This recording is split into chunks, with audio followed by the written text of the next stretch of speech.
Olá, assombrados! Eu sou a Ana Paula e vou contar um relato para vocês neste tipo ao vivo de hoje. E aí, então, tudo bem? Tudo bem com vocês? Eu espero que esteja tudo bem. Já vou pedindo para você não se esquecer de deixar o like neste vídeo e não se esqueça daquela visitinha à nossa loja virtual, a lojassombrada.com.br, ok? Temos novas estampas, não deixem de fazer uma visita e olhar. E também tem a nossa caixa assombrada, que ainda tem caixa disponível para venda avulsa, ok? Lá na loja. Caixa de novembro, Dia de los Muertos. Aproveita, ainda dá tempo. Logo mais, está chegando aí a caixa de dezembro. Belezinha? Então, bora pro relato, que ele é meio que uma continuação daquele outro relato, Terror na Casa 3. Terror na casa número 3, esse é depois da casa número 3. Vamos ver o que aconteceu. Então, como eu disse, este relato se chama Depois da casa número 3. Olá, Ana, Matheus, Rampirinhos, Pets e Assombrados, paz e bem a todos. Sou o Ciclano, que teve a infeliz sorte de alugar por um breve período a casa número 3 daquele condomínio. Venho primeiro agradecer a você pelo carinho dedicado ao meu testemunho de vida. Lendo os comentários dos vídeos, só tenho a agradecer à imensa maioria dos assombrados que entenderam e gostaram do meu relato, até mesmo aos poucos que reclamaram que sou muito detalhista e que não fui direto ao ponto. Mas assim é a vida, né, Ana? As coisas têm um começo e um meio antes de ter um fim, e eu precisava reviver essas fases junto com vocês. Porém, como alguns disseram, desta vez eu vou tentar ir direto ao ponto, sem muito rodeio. Primeiramente, quero tirar uma das maiores dúvidas que surgiram sobre o relato anterior, o destino da Luna. Não consegui deixar claro toda a situação que se seguiu ao meu acidente. Toda a dor física, emocional e o desgaste que passamos naqueles dias. Por quase todo o mês seguinte, os meus amigos da cidade promoveram uma campanha para localizá-la. Espalharam cartazes, ofereci recompensa, fiz comunidade no Orkut, fizeram algumas buscas no local do acidente, mas não tivemos resposta nenhuma sobre ela, infelizmente.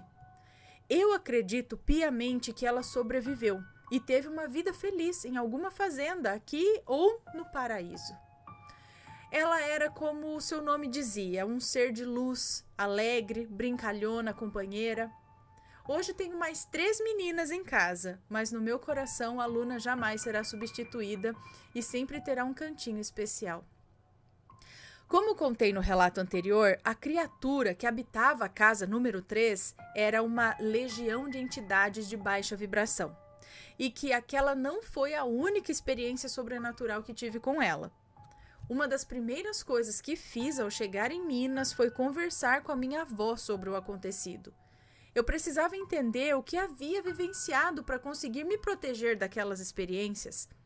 Eu ainda tinha muito medo do meu dom, de continuar vendo e ouvindo as coisas e que os olhos e os ouvidos das pessoas comuns não percebem.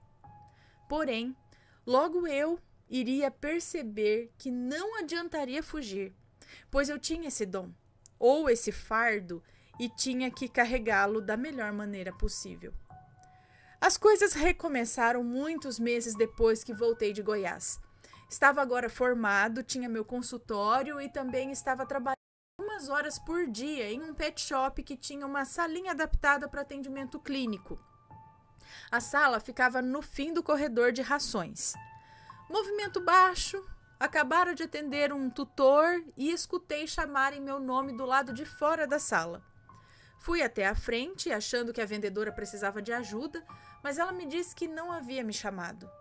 Perguntei se podia ajudar em algo e ela disse que estava tranquilo e voltei para a salinha. Mal sentei e ouvi me chamarem de novo. Ciclano! Tinha uma moça de meia idade olhando rações no corredor. E aí eu passei por ela. Matheus, você quer levar seu celular? E aí eu passei por ela. A vendedora novamente disse que não tinha me chamado. E ainda brincou rindo que, sei lá, vai ver que é a morte. Voltei para a sala e quando passei por aquela senhora, perguntei se ela precisava de ajuda. E ela disse que estava tudo bem. mas olhou para mim apertando os olhos, como se procurasse enxergar por detrás do meu ombro. Entrei na sala e, de novo, Ciclano, virei nos calcanhares e nada. A senhora ainda me olhava, segurando um pacote de ração, e me disse baixo: eu também ouvi. Acho melhor você não responder. E saiu para pagar sua compra. Naquela mesma época, em minha casa, algumas coisas estranhas começaram a se manifestar. Primeiro foi o cheiro, forte, úmido e vindo de lugar nenhum. Do nada, não importa onde eu estivesse, aquele cheiro de cocô com ovo podre aparecia. E não era coisa da minha cabeça, não, porque tanto meu namorado quanto meus amigos também sentiam esse cheiro. Abri até a caixa de gordura do quintal. Vai que o cheiro vinha de lá, né? Olhávamos atrás dos móveis se tinha algum bicho morto, mas nada. Da mesma maneira que o cheiro vinha, ele desaparecia. E eu tinha a impressão de que ele andava. Ora era percebido na cozinha, por exemplo. Logo em seguida desaparecia da cozinha. E o fulano vinha lá do quarto reclamando do cheiro de cocô novamente. Na casa número 3, eu nunca senti cheiros. Manifestações visuais e auditivas apenas. Mas aquele fedor que eu sentia ali, na minha casa, me amedrontava tanto quanto as coisas da casa 3. Eu morava em um sobrado pequeno. Uma sala em L, cozinha, lavanderia e quintal embaixo. 2 quartos e banheiro em cima. Era complicada e pouco prática a repartição da casa, porque toda vez que a gente dava uma festa, os convidados tinham que ficar subindo e descendo escadas porque não tinha banheiro no piso inferior. Certa vez, durante um fim de semana, um grupo de amigos foi para nossa casa e nós comemos, bebemos, dançamos, rimos. Certa hora, eu me deitei no sofá da sala. Da posição que estava apoiada a minha cabeça, dava para ver o patamar superior e a porta do banheiro pelo vão da escada. E vi quando alguém passou do quarto de visitas e foi em direção ao meu quarto. Passou um tempo e, como ninguém desceu, eu pensei que a pessoa tinha deitado na minha cama e adormecido. Subi as escadas e realmente tinha uma amiga minha deitada no quarto de visitas, à esquerda do banheiro. Mas no meu quarto não tinha ninguém. Meu guarda-roupas era embutido e uma das portas do maleiro, a do canto, estava aberta. Fechei a porta, do maleiro e desci. Vai ver, pensei que a menina tinha ido para o quarto de visitas e eu me confundi achando que ela tinha entrado no meu, Bom, eu queria me convencer disso, mas o meu alarme interno gritava SOS, SOS. E mais uma vez eu fui burro de não prestar atenção nele. Depois que o pessoal foi embora, limpamos um pouco a bagunça e fomos dormir. Já era bem tarde, madrugada alta. Eu, porém, estava sem sono. Fulano deitou e apagou. Eu fiquei pensando na vida, olhando pro ventilador de teto. O quarto não estava totalmente escuro, sabe? O luar se filtrava ali na veneziana e clareava um pouco o ambiente. E foi na semi-escuridão que eu vi a porta do maleiro, aquela mesma que eu havia encontrado aberta mais cedo e que eu havia fechado. Então, eu vi se abrir novamente. E abrir de um jeito esquisito. Ela abriu um pouco, alguns centímetros apenas. Depois abriu mais um pouco e parou. Era como se me observasse. E depois abriu de uma vez e bateu na parede. Pá! Eu dei um grito acordando o fulano, enquanto de um salto corri para a porta e fechei ela com um safanão. Passei um bom tempo depois daquilo rezando debaixo do lençol. Disse pro fulano o que tinha acontecido e ele até rezou comigo um pouco, mas logo adormeceu de novo. Eu confesso que só consegui dormir com o dia claro. No fundo, eu morria de medo de ter que passar novamente por todas aquelas situações vividas um ano antes. Quando acordei, fui na casa da minha avó e contei para ela o que estava acontecendo. Ela me olhou triste e me disse apenas: "Ah, meu filho, eu tinha tanto medo de que ele tivesse acompanhado você." Uma das coisas que conversei com ela foi que a legião lá, ao ser confrontada e resistir à doutrina pelos mentores do círculo de médiuns, rosnava para eles: "Ele não vai sair, ele é nosso, nós somos ele." Foi isso que me convenceu a estudar a espiritualidade e conhecer melhor o que eram aquelas entidades, o que queriam e como ficar livre da influência nefasta delas. Porque agora, além de bestiais e obsessores, parecia que eu tinha ganhado a companhia de um encosto. Passaram-se os meses, e fora o cheiro ruim que surgia de vez em quando e de um ou outro vislumbre de um vulto num canto ou virando uma parede, eu não tive mais nenhum incômodo com aquelas forças. Rezava diariamente, ia ao centro, recebia passes. Eu era uma mistura esquisita de católico com espírita. Mas essa mistura me confortava e me fazia sentir-me protegido. Até o dia em que acordei de madrugada e olhei para o teto. Eu não vou mentir dizendo que eram 3 horas da manhã, porque eu não sei que horas eram.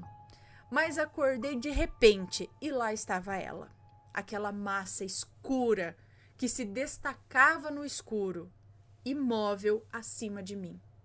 Era a mesma entidade. Eu não sei explicar porquê ou como eu sabia, mas eu sabia que era ela. E a porta do maleiro, aberta. Vai olhar o que tem dentro desse maleiro? Vamos ver. Seria possível que aquela coisa agora era a inquilina da minha casa? O cheiro, os vultos, as portas se abrindo, seriam as manifestações da infestação dela na minha casa? Eu rezei com todas as minhas forças, sem tirar os olhos daquilo. Foi credo, Pai Nosso, Ave Maria, Salve Rainha, oração de São Bento, de São Miguel Arcanjo, uma ladainha de todos os santos, mas eu não parava de rezar. Às vezes a mente nublava e o verso da oração se perdia, e quando isso acontecia, parecia que a coisa ficava um pouco mais próxima de mim. Eu firmava o pensamento e aquilo se afastava de novo, até que, deslizando pelo teto, sem fazer movimento nenhum, ele saiu do quarto e sumiu.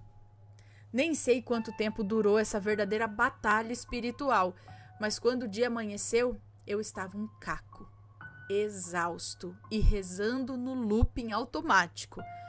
Mas não conseguia dormir de medo daquilo me pegar desprevenido e fazer sei lá o que queria fazer.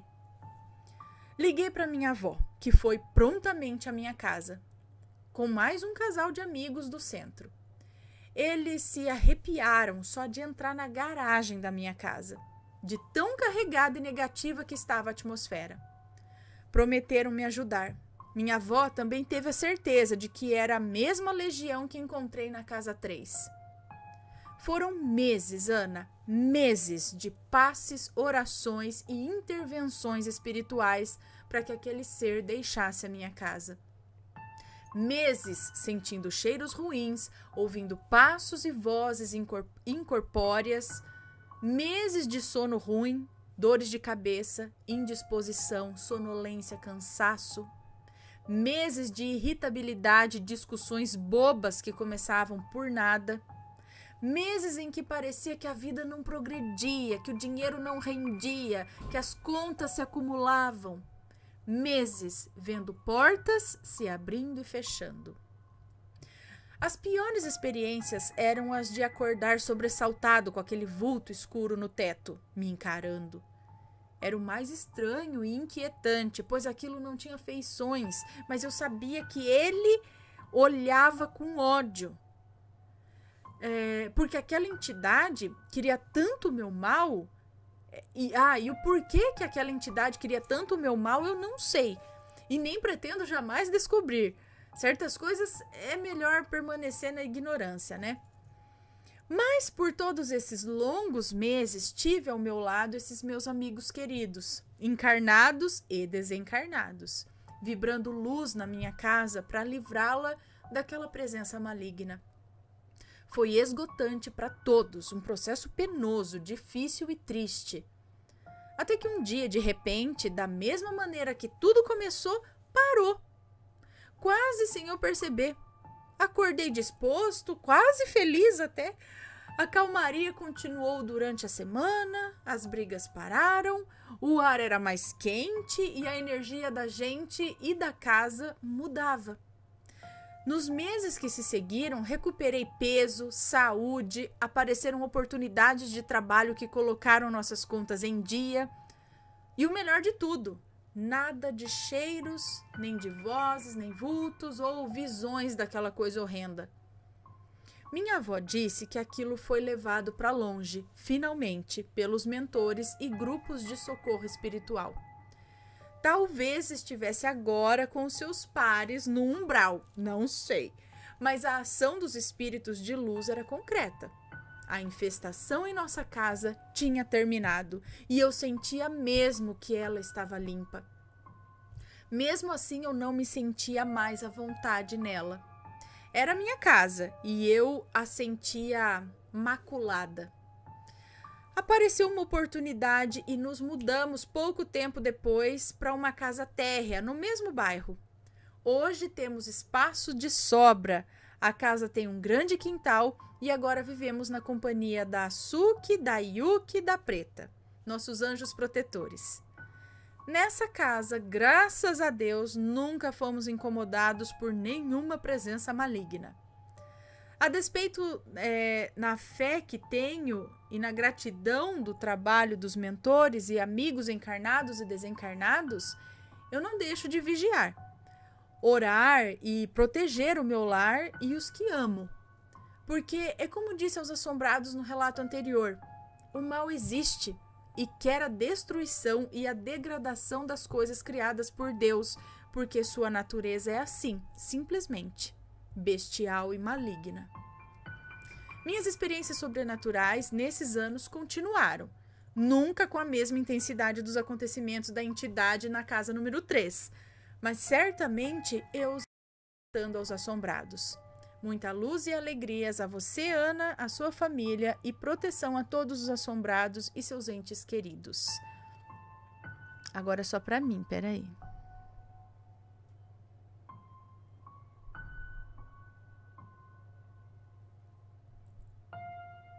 Muito obrigada. Um beijo para você.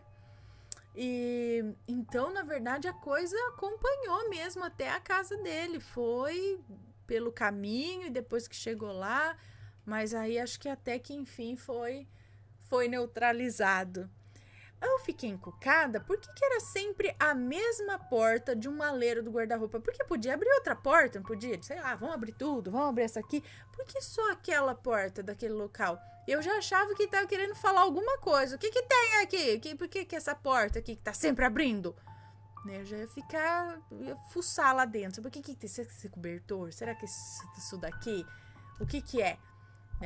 Fiquei curiosa, por que é a mesma porta? Mas deixa pra lá, já passou, né? Não precisa voltar pra explicar, não, né? Por que aquela porta? Pode deixar a entidade embora. Fala, não precisa explicar, não. Fica na dúvida mesmo, deixa pra lá.